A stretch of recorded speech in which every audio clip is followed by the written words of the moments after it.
do nada eu apareço, né, externando a minha fé. Deus é quem luta por mim, a vitória conquistou, aleluia. E não é que eu, de repente, não cresce, não tivesse uma crença em Deus, não acreditasse que ele fosse o Criador. Na verdade é que eu não tinha realmente fé nenhuma. Nenhuma? Nenhuma. Isso eu posso falar assim, garantir isso mesmo. Por quê? Mas eu acreditava em Deus, mas não tinha fé. Eu não achava, ou se tinha, não acreditava na minha fé. Então a minha história... Você acreditava na existência de Acreditava Deus? na existência e acreditava na fé da minha mãe, porque toda vez que eu precisava de alguma coisa, que apertava, era para ela que eu ligava. Olha, né? que coisa. Porque como a gente foi criado com ela, né, o tempo todo em casa, porque a minha mãe, ela sempre também foi crente, mas não era uma crente fervorosa. A minha mãe passou realmente, de fato, né, a ser uma crente depois que a gente começou a fazer sucesso. Olha. Sério, é engraçado isso. Eu sempre via minha mãe, a minha irmã, a minha mãe, né, frequentando a igreja, a assembleia, mas a minha mãe passou a ser realmente uma senhora de Deus, vamos dizer assim, quando a gente começou a fazer sucesso e muito mais ainda, um pouco antes do sequestro do meu irmão. Porque quando chegou o sucesso, Você diz daqueles outro irmão, né? Eu me lembro bem dessa história. Quando meu irmão foi sequestrado. Eu lembro que minha mãe, o sucesso da gente foi chegando, chegou em nossas vidas, e por mais que tudo estivesse bem, a minha mãe era um pouco retraída, sabe? E a minha mãe era uma pessoa assim que estava sempre nervosa, sempre muito nervosa com as coisas, com o meu pai, com a nossa família, e tudo acontecendo muito bem, né? A nossa vida estava caminhando com o sucesso de Zezé de Camargo e Luciano muito bem. E aí eu lembro que foi assim, do nada minha mãe passou a frequentar a igreja. Aí eu vi a transformação da minha mãe ali. Ela deve ter, tipo, na hora do sequestro... No sequestro foi maior ainda. Ela mas deve ela ter já falado, tinha Deus, eu vou ficar firme agora. Ela se converteu anos antes, um pouco tempo antes, quando o meu irmão foi sequestrado, foi ali a prova mesmo. Porque eu lembro, pastor, que eu estava uma vez na casa da minha mãe. Que ano que foi esse sequestro? O sequestro do meu irmão foi em 98. Foi em dezembro de 98. E eu lembro que a gente estava, né, toda a família reunida ali, com o lance do sequestro, todo mundo desesperado. E eu passei e vi a minha mãe ajoelhada. Passei assim no quarto dela, vi ela ajoelhada. E ficamos ali na sala, voltei e minha mãe ajoelhada. Isso, pastor, durou assim, eu acho que mais de 1 hora. E minha mãe ajoelhada. E eu fui conversar com ela. Aí chamei minha mãe, falei, mãe, levanta, vem descansar, vem comer alguma coisa. Falei, senhora só fica aí ajoelhada, mãe. E aí ela falou assim, meus joelhos, meus joelhos vão trazer seu irmão. Naquela coisa simples dela, ela falou essa frase, meus joelhos vão trazer seu irmão de volta. Amém. E ali eu entendi a fé da minha mãe. E eu que era um cara totalmente sem fé nenhuma. E foi a partir dali que toda vez que eu precisava de alguma coisa, eu ligava para minha mãe, mãe... E quando Deus trouxe de volta, né? Aí falou, o joelho funcionou. Funcionou. Né? E aí, eu lembro que toda vez que eu precisava de algum... Ainda hoje eu peço, né? Mas eu gosto de contar essa história, porque é contando essa história que as pessoas podem, de repente, enxergar a transformação que foi de uns anos para cá em minha vida. Toda vez que eu precisava de alguma coisa, eu ligava para minha mãe. Falava, mãe, ora por mim. Eu vou fazer isso, ora por mim. Porque eu acreditava na fé da minha mãe, nas orações dela.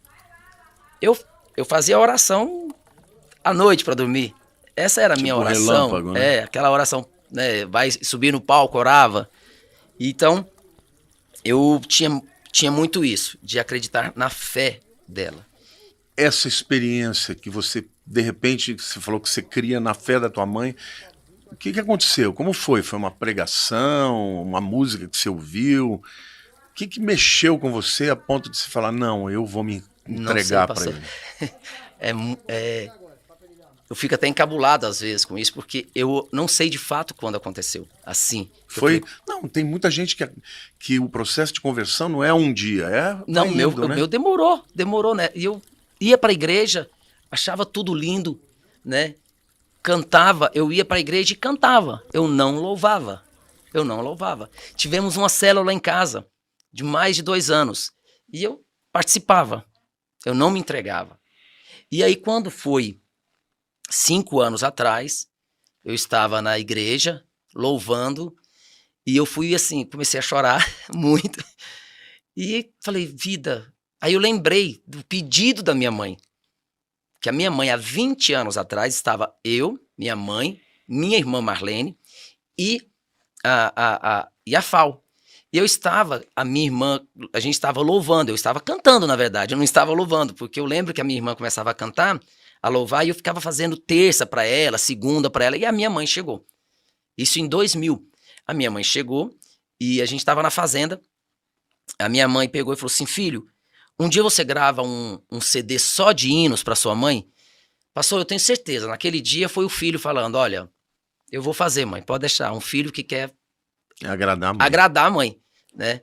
Mas não, já estava... Já era Deus, Já né? era Deus que estava fazendo, porque até então não tinha... Eu tinha gravado um louvor com o Zezé, né? Que foi aquela música Vai Dar Tudo Certo, o louvor Vai Dar Tudo Certo, e logo em seguida a gente gravou Quem é Ele, que é uma composição do Zezé. É linda. E que é maravilhosa, eu falo que é um dos louvores mais lindos que eu já ouvi, Linda. que eu já cantei na vida. Mas naquele dia, e se eu tivesse, pastor, naquele momento, tivesse feito ali, tivesse realizado o sonho naquela época da minha mãe, teria sido o artista cantando. Hoje não, hoje eu tenho certeza, é o cristão que está cantando, é o cristão que está louvando. É o adorador, né? E eu amo adorar, eu amo adorar. A minha mulher fala assim, como a minha conversão realmente foi agora de pouco tempo, né? Porque agora se eu falo, eu vou orar, eu sei que eu estou orando, eu sei do poder da minha fé. Você tem consciência de que a tua conversão pode levar milhões de pessoas a ouvirem Jesus de uma maneira diferente? Porque, infelizmente, tem sempre aquele filtro do preconceito, né? Uhum. Mas, de repente, um artista como você, um cara de sucesso, o ídolo de muita gente, de repente começa a falar de Deus, começa a cantar para Deus. Você tem noção de que Deus pode estar te usando para a conversão de milhares, milhões de pessoas? Eu não tenho noção, mas eu peço. Eu falo, Deus, se for da sua vontade, que faça com que minha voz chegue em alguém, né? E que através da minha voz, se for isso, que te conheça da forma que eu tô te conhecendo, com essa verdade que eu tô te conhecendo. Porque eu conheci Deus há 18 anos atrás, né? Mas esse amor, essa paixão, né? Essa coisa do acreditar mesmo. É o primeiro amor, né? É o primeiro amor. A minha mulher fala isso. Eu estava conversando com ela e ela falou, não, ele está no primeiro amor. Eu falei, isso é maravilhoso. É maravilhoso. É maravilhoso. E foi assim,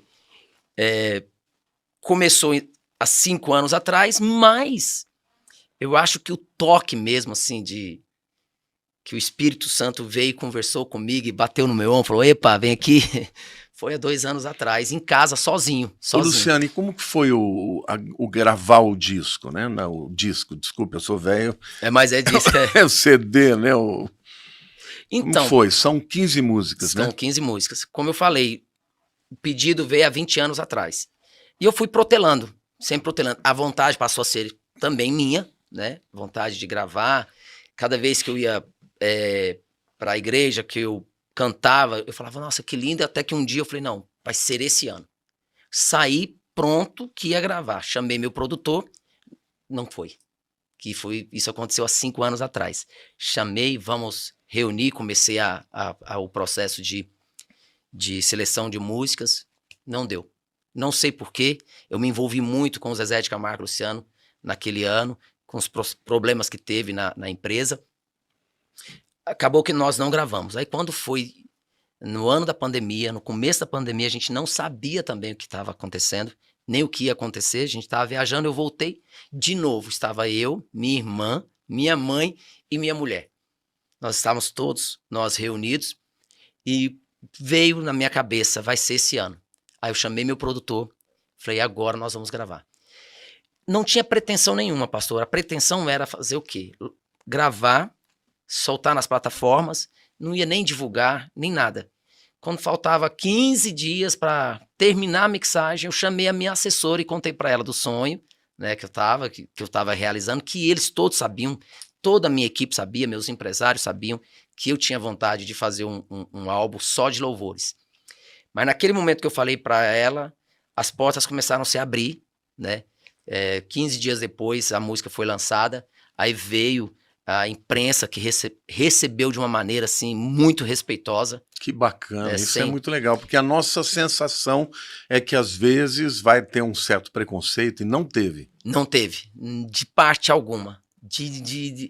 Assim, não era a intenção pegar a música e mandar para as rádios, todas as rádios quiseram tocar, né, tanto secular quanto rádio gospel. E aí eu entendi, quando eu vi a imprensa vindo me chamar para falar do meu projeto, e quando falavam comigo, eles queriam assim, eles não perguntavam de números, nenhum repórter perguntou de números para mim, de quanto eu gostaria de chegar de venda, de venda, nada. Mas vai arrebentar, né? Eles só perguntavam para mim sobre quando foi que eu decidi e como foi louvar. E a diferença entre louvar e cantar. Olha, no show. Que pergunta interessante. Era isso que eles queriam saber, né? Todos os repórteres. E quando eu falava, não tinha como não explicar, né, que eu falo isso para todo mundo, que a diferença é que quando você está cantando uma música romântica, você busca algo externo para a emoção, né? Por exemplo, você diz a plateia. Você está aqui cantando no palco, você vê uma pessoa ali se emocionando, você se emociona, né? Mas é uma emoção controlável. Você controla ela. Eu posso estar aqui cantando, vendo uma pessoa ali se emocionando, olho para uma situação engraçada, eu vou dar risada, né? Tô no estúdio, vendo a letra, eu tenho que concentrar na letra para buscar aquela emoção que o artista passa. Louvar, não.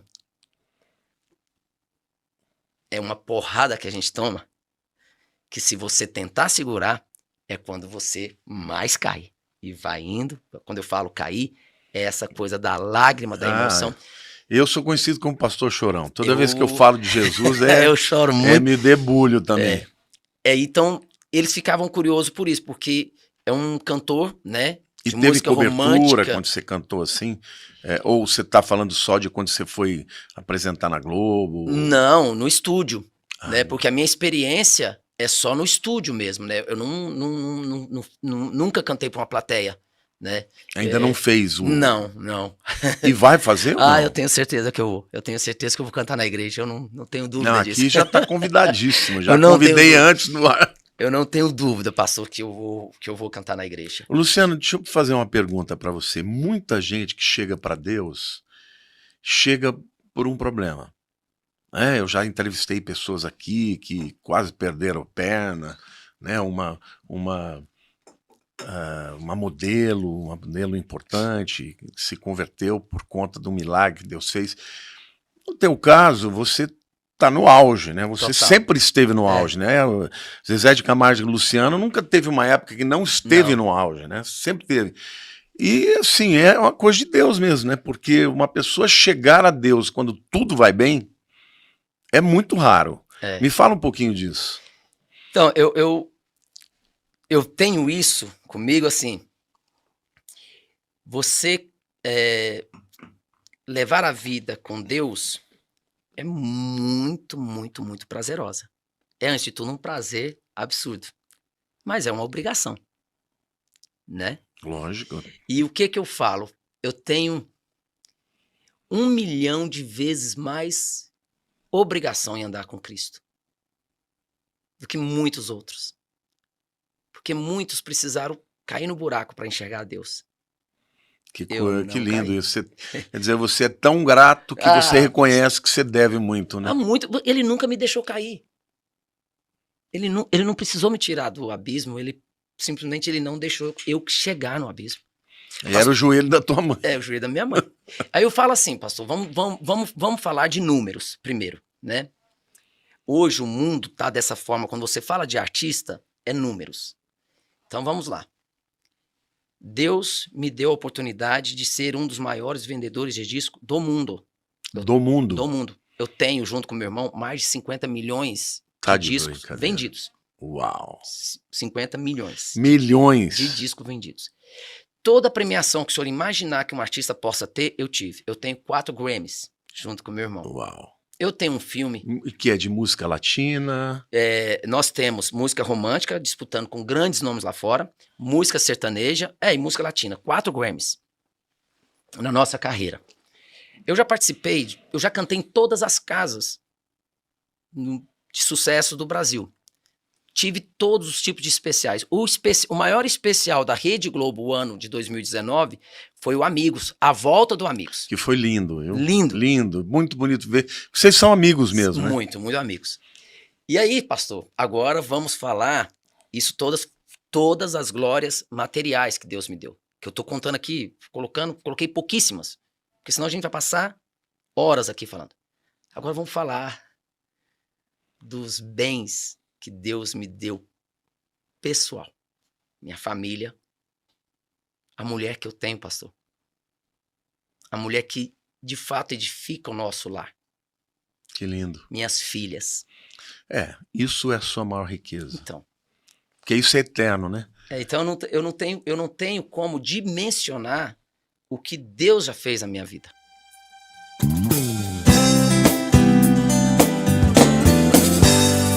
A maldade tomou conta das pessoas. Hoje se matam por qualquer coisa à toa. O ódio, a inveja é o que domina. Estão prontos pra nos pegarem na esquina. Quem fala a verdade no mundo de corrupção corre sérios riscos do mal por a mão. E o final todo mundo já conhece, é o dinheiro comprando a investigação. Mas vem aí o juiz sem corrupção. Esse juiz o dinheiro não compra não. Ele vai libertar o inocente e prender o verdadeiro ladrão. Grandes e pequenos perante ele vão se ajoelhar, e a sentença o juiz vai declarar. E o transgressor não adianta se esconder, o justo juiz vai te encontrar.